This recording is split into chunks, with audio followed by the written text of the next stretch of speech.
Okay, this is lecture video number 1 for Tuesday, February 25th. And I'll keep these under 15 minutes again so we could easily upload them. There'll be 2 videos. So let's get started.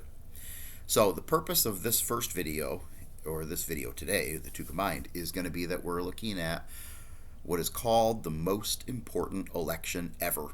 At least that's what historically we call the 1896 election, the last election of the 19th century. Now, is it the most important ever? I don't know about that, but that's what we call it in history. And it was very important because this election was going to set the tone for what direction this nation would go on hugely important issues like tariff policy, gold or silver, and more. So I posted some slides. It's called the McKinley PowerPoint, and we'll look at like the first 9 or 10 of these. So let's get started. We're in still the presidency of Grover Cleveland, his second term. Remember, Grover, the only Democrat to be elected president since James Buchanan, as the Democrats had a pretty woeful record in winning the White House in the second half of the 19th century. But Cleveland did win 2 terms, non-consecutively. He won, he lost, and then he won. So now he's in his second term. And remember, he earned that second term in 1892 largely because the man who had beaten him in 1888, Republican Benjamin Harrison, was seen quite unpopularly in 1892.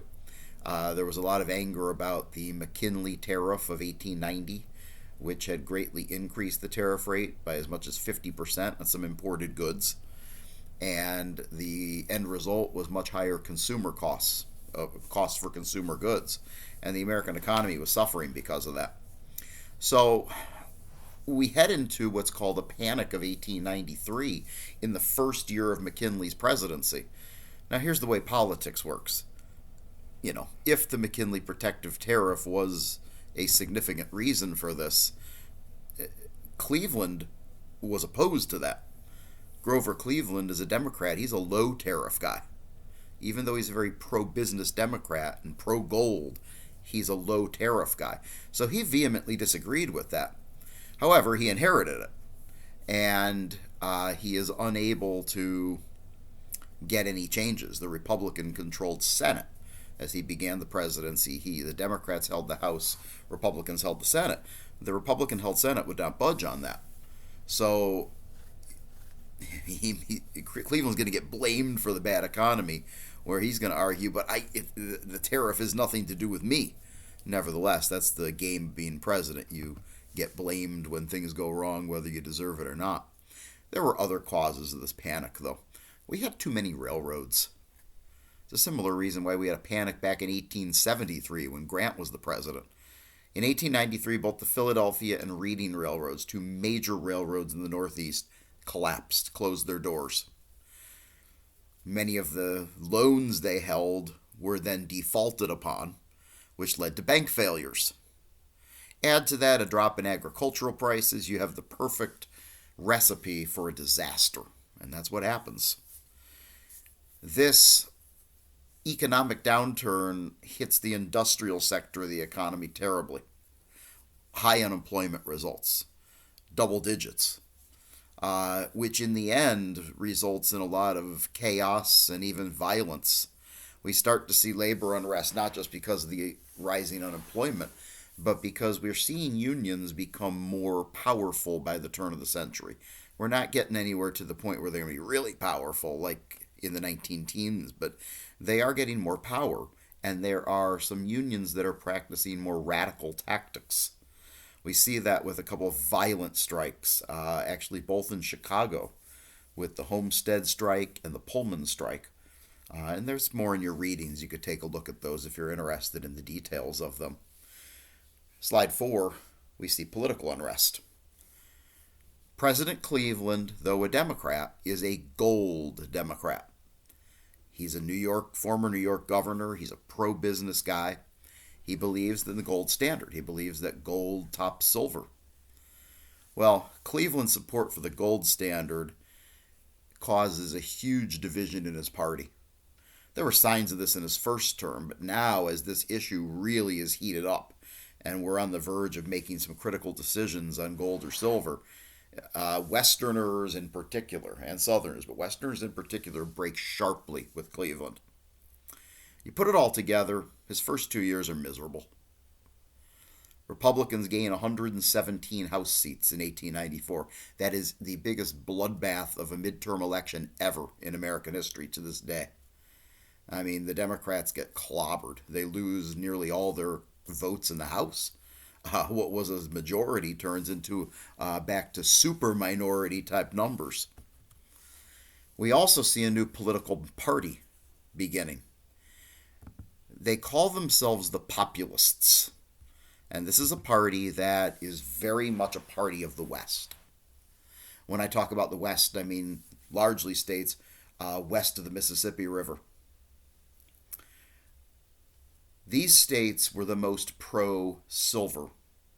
They believed that gold was extravagant, a waste, and not worthy of their American people's money. They believed that silver was essentially free, and that silver would be used, it's abundant compared to gold and its availability, that silver would be such that we could not only back our economy with it, we could also create an unlimited number of coins with silver. Again, these Westerners were not fans of the paper dollar. They believed this would lead to easier repayment of debts and economic growth, particularly in the agricultural sector. Well, in 1896, the father of this populist movement, one might say, or at least the face, the star of this populist movement, is a man by the name of William Jennings Bryan. You may want to pull a picture of him up. I'll show some pictures of him in class, certainly, but if you do pull a picture up, find the young picture of him, not the old picture. The young picture where he still had a good bit of hair and you could tell he's in his 30s. The man's 36 years old, and in 1896 he is nominated by the Populists to be their candidate for president. They're going to field the third party candidacy, which will likely win states in the West, because we saw even back in 1892 when a man named Weaver ran for the Populists, he actually won several Western states. If he wins southern states, this could be destructive to the Democrats because the West and South is their greatest base. So the Democrats actually nominate a man in 1896 that could not be more different than Grover Cleveland. Cleveland, the now two-term president, pro-gold, New York pro-business candidate. In 1896, William Jennings Bryan is not only nominated by the Populists, but also by the Democrats. Both parties nominate him because the Democrats thought if he runs as a populist, he'll destroy our chances of winning. So the Democrats now, this time, as opposite of Cleveland as you can get, they nominate Bryan, who is a Midwesterner. He's from Nebraska. He is totally pro-agriculture, 100% pro-agriculture. You cannot get any more different than Cleveland in this way. But again, it's what the bulk of the larger number of the Democrat Party wants. He's seen as anti-industry. The Republicans are going to nominate somebody entirely different than Bryan. The Republicans are going to nominate the governor of Ohio, a former senator, now governor, his name William McKinley. The man who back in 1890, when he was still a U.S. senator, the tariff was named after him. So you could tell McKinley's as pro-high tariff a guy as they come. So on the one hand, you're going to have this populist William Jennings Bryan, who is fiercely pro-silver, fiercely pro-agriculture, believes that tariffs should not only be low, we should eliminate them. Up against McKinley, who's as big an advocate for high tariffs as they come, has his name on the highest tariff bill ever, who is extremely pro-gold and extremely pro-silver. McKinley's all, pro-gold and pro-high tariff, I should say. McKinley pro-gold and pro-high tariff. McKinley is also part of a growing movement within the Republican Party of what's called conservatism, meaning less federal intrusion on the lives of the people. Well, this is the race. Now, why is it called the most important election ever? Obviously. If McKinley wins, interests of the North and East, interests of high tariffs, interests of gold will be advanced.